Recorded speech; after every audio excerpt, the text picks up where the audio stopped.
This last energy speaks to the fact that we are all up in the air right now. Nothing has come down to the ground.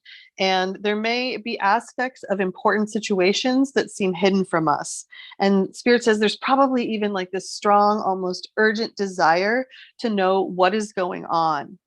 And yet we're asked to connect with the divine and ask for insight while trusting that there are certain elements which at this time are actually just unknowable. It's simply part of the plan. There's too much about the situation which is still up in the air. And Spirit says this could be due to the influence of others who are still undecided, or some events that may simply not yet have come to pass, or unexpected discoveries are yet to be made. So we have to trust that divine timing is the only path forward for us in this now moment. If we start to push too hard to know the influence or what an outcome might be, spirits, we might actually push that outcome away. So letting go of that tight grasp, letting go of all urgency, and instead giving the situation over to Source, who will take care of it for us all in perfect timing. And once again, highlighting that time is required right now to know more about this matter and to trust that all is happening in perfect timing.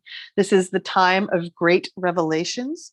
We have deep knowing that all we need to know will be revealed in due time. And once we understand the situation more fully, we can act on it more purposefully. So, bringing all of this back around to this energy of the God Mimic Gimmick.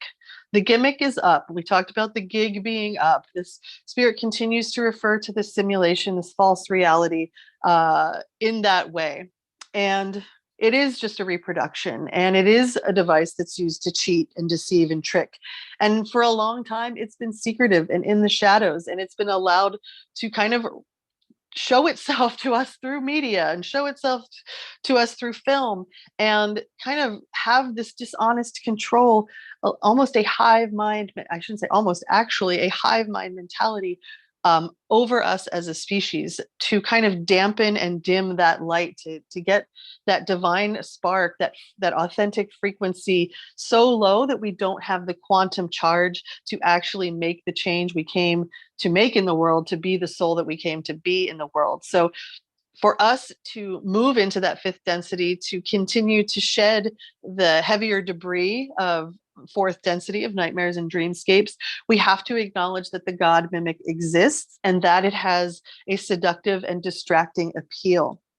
And to acknowledge that we may have to be some of the people who kind of hold out, your arm to help people cross the river, because this is going to be a lot to take in for people who have been following, mainstream media, or who have only been listening to what social media has been offering over the last few years, because we've kind of reached this pinnacle of it's no longer safe not to know.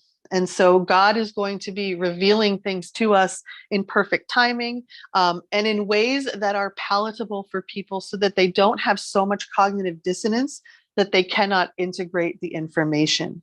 So embracing this transition, trusting that these God mimics will be revealed, asking for the spiritual discernment to know who and what is false light, what is the simulation, because there's many things that appear, quote, spiritual, that lack soul. And you know it because you can't feel it. It all sounds great, but there's nothing that's hitting you, at that core, at that authentic frequency.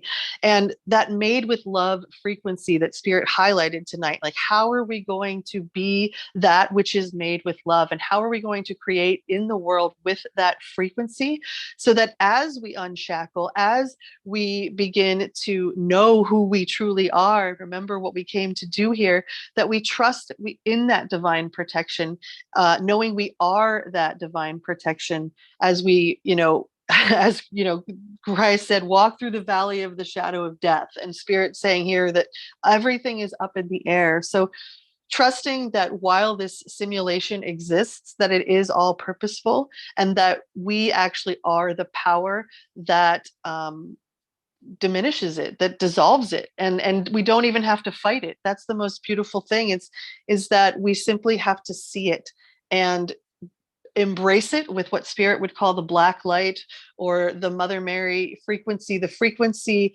that allows you to be the weave, to see all the parts simultaneously, and to know that everything is always perfect.